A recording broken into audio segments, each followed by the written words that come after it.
and welcome to Code Tutorials. Today we'll take a look at the Divided Slider Reveal, another one of the widgets from the Qi Addons for Elementor Premium plugin. With this widget, you can create animated presentations in the form of two-sided sliders. These sliders have a main image and three additional images. The first example we can see here is a preview of a home page from the Qi theme. It's in image form and there's a link you can use to take a closer look at it if you want. But we have another example under that one, so you can get an even better idea of how this widget looks and behaves. The view is split, but the images on both sides use the reveal effect to change as the slides move, and the same goes for the text on top of them. Altogether, this makes the divided slider reveal a very dynamic element. Just as importantly, it has a multitude of options that make it fully customizable and easy to style. So, we're going to see now what those options are and how to use them. Let's head over to the back end. In the Elementor sidebar, search for Divided Slider Reveal. There it is. Drag it over to the right. Okay. This is what the widget looks like by default. On the left is the larger main image, and on the right we have several smaller images. There are text and navigation arrows on top of everything, as well as pagination on the far right. The first thing I'll do is flick this switch to yes. It reverses the order of columns in the slider. Now the smaller images are on the left and the larger one is on the right. I have a specific design in mind and that's what I'm working toward. By default, we have only one item. If we open it, we can see it contains several different settings. The first is the text. This is the text that's displayed over the slider. I'll replace this dummy content with my own. Give me a sec. There we go. After that, we have the field for replacing the main image. That's the larger image on my right. Let me upload a new one. I'll use this. Insert media. And there's my new image now. Then, for the left side, we can pick the top image. I'll use this one. Insert. And there it is at the top. Now we have several options for adjusting that image. Top image width helps us determine how wide the image will be when displayed in the slider. You can use this option if you need to make any adjustments, but I'll simply clear this to restore the default value, and that is the image displayed in its original dimensions. Then we have the top image left position option. It lets us set how much space the image will have from its left side. In a way, this option can help you move the image by adjusting this gap. I'm going to switch to percentages as the unit of measure and set 47 as the value. That pushed the image closer to the middle of the element. After that, we have the top image stop position option. This allows us to push the image down if we need to. So we can create this gap or additional space here. I'm going to keep this set to the default value, which is 0, and it keeps the image lying at the very edge of the element. Then we have the top image link, where we can add a URL that would connect the image to whichever address you choose. This is super handy for linking products if you're running an online shop. After that, we can pick the bottom image. This is the one I want. Insert. There it is at the bottom edge of the slider. And just like we did with the top image, the bottom image is also accompanied by several adjustment options. So, we have the bottom image width. It can be in pixels, percentages, or ems. Then there's bottom image left position. I'll switch to using percentages and set 78.2. There, the bottom image is now tucked next to the main image on the right side of the element. Following that, we have the bottom image bottom position. With this option, we can create a gap under the image and separate it from the bottom edge of the element. I don't plan on using this for my design. Like this, my top and bottom images are aligned with the top and bottom sides of the slider.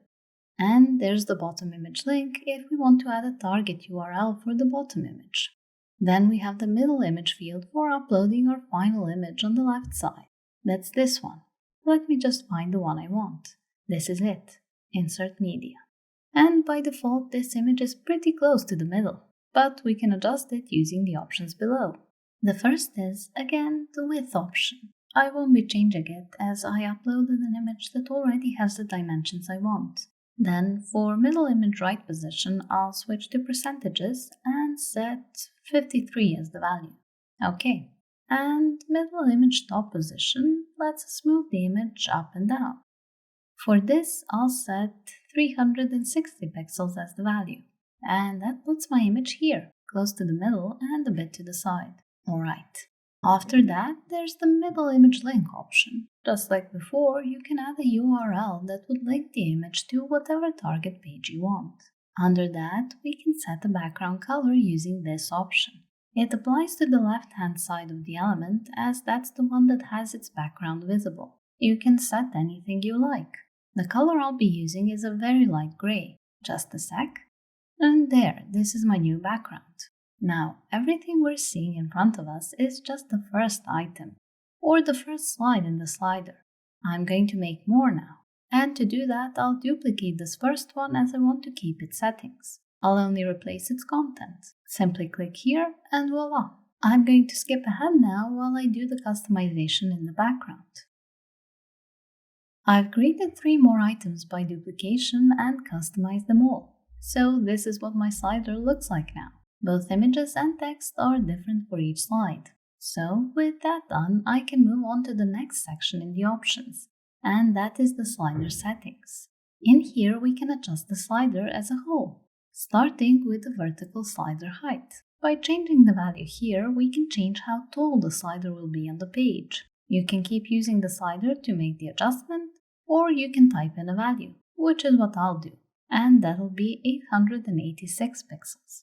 And now my slider is fixed to that height, regardless of how high the main image, the one on the right, may be or anything else. By default, that image determines the height of the slider, so if yours turned out extremely tall, now you know why. Okay, then we can enable slider loop. It's what keeps the slider moving in a continuous circle. Even if you have the navigation or pagination, keeping this is a good idea as it keeps the slider moving so it remains a dynamic element on the page. Then we can enable slider autoplay. It's also set to yes by default and it allows the slider to start moving as soon as the page loads. That way, visitors won't have to do anything to get it started and it will already be running when they reach its place on the page. And under that, we have the slide duration. By default, it's set to 5000 milliseconds. That's how long a slider will be visible before the next one comes along. If I set 2000 here, the speed of the slide switch and the slider as a whole increases. It's a much faster pace now, which is too much for my design.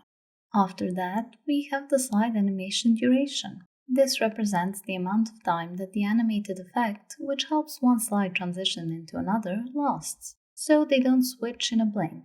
If I set 200 to replace the default 800 milliseconds, you can see how it looks. The switch from one slide to another is much quicker.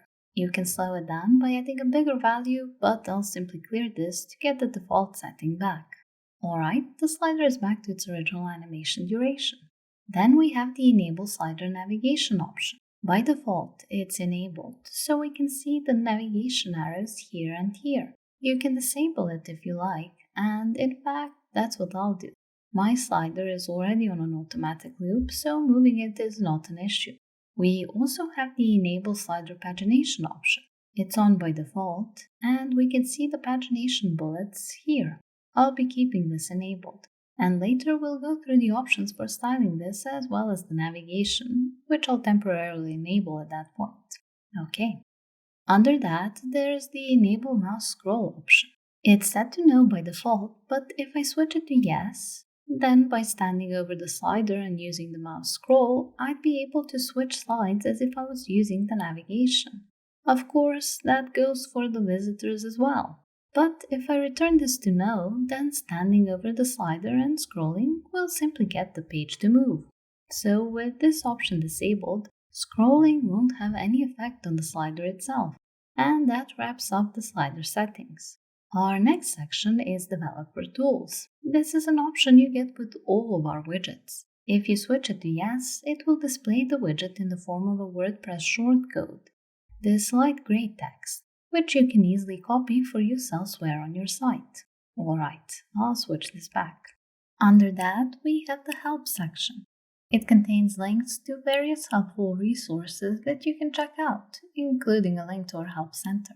And that's all for the Content tab. And now we can move on to the Style tab. The first section here is for slider navigation style.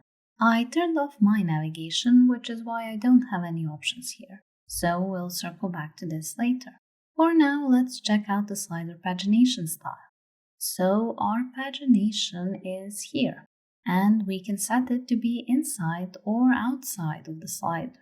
By switching it to outside, my pagination has disappeared. That's because my slider takes up the full width of the page, so technically there's no outside.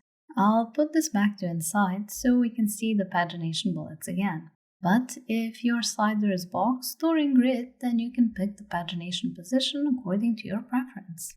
Alright, the pagination alignment is set to center by default. We can set it to the start, and then the pagination bullets are here at the top left edge of the slider. And if you want to lower it a bit, there's the offset from edge option. The larger the value you set here, the further from the top the pagination will be. Now, other than start, we have the center setting for the pagination alignment.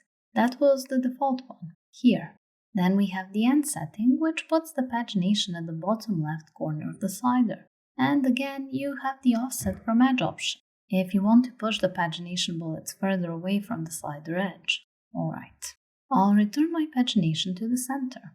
Then we can choose whether to replace the bullets with numbers by switching this option to yes. And now, instead of the pagination bullets, each slide is marked with a number. Those numbers can be styled. For starters, we can pick their color. It's a very straightforward option that allows us to pick any shade we like. It comes with the usual color picker, so you know setting the color of these numbers here will be a snap. I'm going to set a hex code to make mine almost black. There. Then we have the numbers typography. It's a collection of options that includes things like the font family for the numbers. There are hundreds of fonts for you to choose from, so you can scroll through the list or search for the font if you know its name. Then there's font size. I'm going to set 15 pixels for my numbers. Perfect. After that, the weight option offers all these settings for adjusting the font weight. I'll set 500 for my numbers. The transform option won't do much good in this case since we're dealing with numbers, but it's part of the typography options to help with any text you may have. The style option, however, works, so you can make the numbers italic, for example. The decoration lets us add a line under, over, or through the numbers. And these options at the bottom will help us with any spacing issues, line height, letter spacing, and word spacing. That's it for the typography options. Following that, we have the switches for normal and active pagination displays. Under normal, we can set the pagination background color. See how the circles around the numbers have changed? And we have the border type to add a border. I'll set solid, for example, then increase the width, and finally set a color to make the border visible. Now the background for each number is circled. It looks nice, but I don't plan on using it, so let me clear all these settings that I made for the border. Alright, there we go. So that was the section for the normal pagination display. We still have the active section left. In here, we have the pagination active color, if we want to set apart the number associated with the active slide. The same color will appear when you hover over any of the other numbers, so it's for the active or hover display. Alright. Then we have another border type option. I'll run through it again so you can see. This time the border will appear only on the active number or one that we hover over. Alright, I won't be using a border here either. There, perfect. After that, there's the pagination size, which will increase the holder size but not the number itself.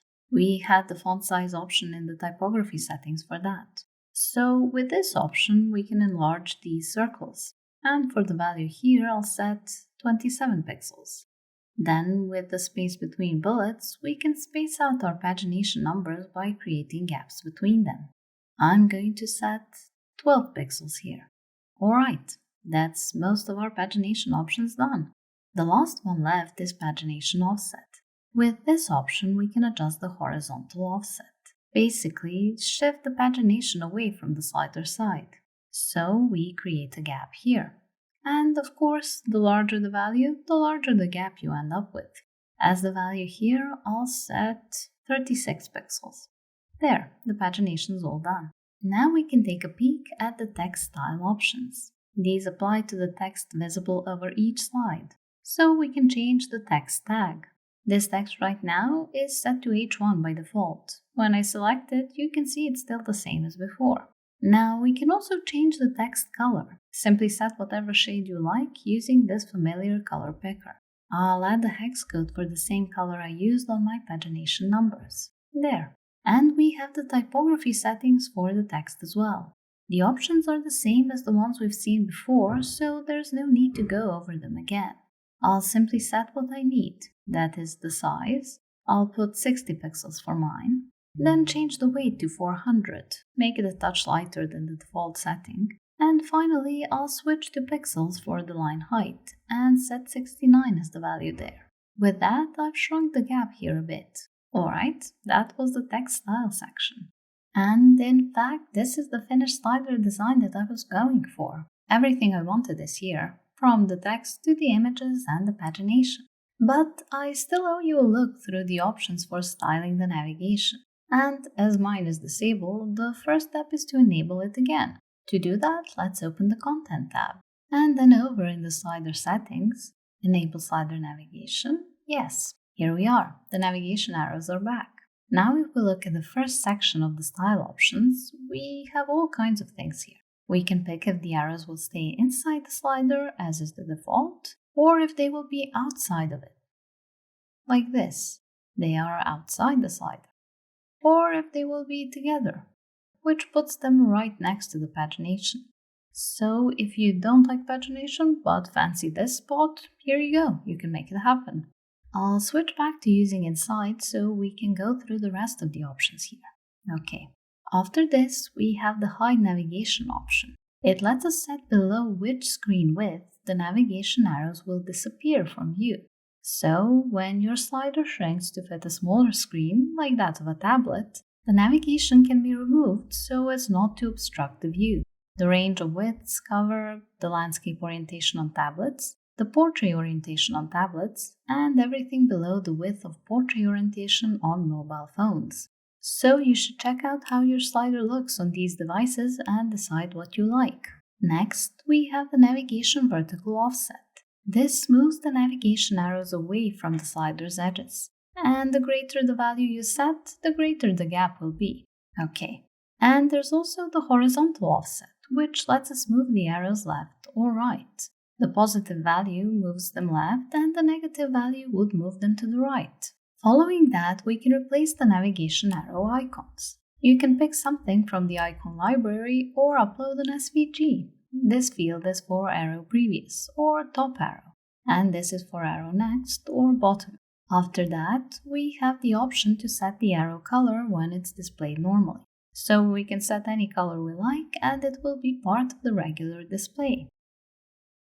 We also have the arrow background color, which determines the color of the arrow holder. That looks something like this. And don't worry, the holder can be adjusted. You'll see in a minute. First, we have the arrow size option. By dragging the slider, you can increase the arrow size, which also affects the holder size. But we also have the arrow holder width for setting the width of the arrow holder. If it's smaller than the arrow will shrink to fit it. Simply put, the icon can't be bigger than the space that contains it. And we have the same for the holder height.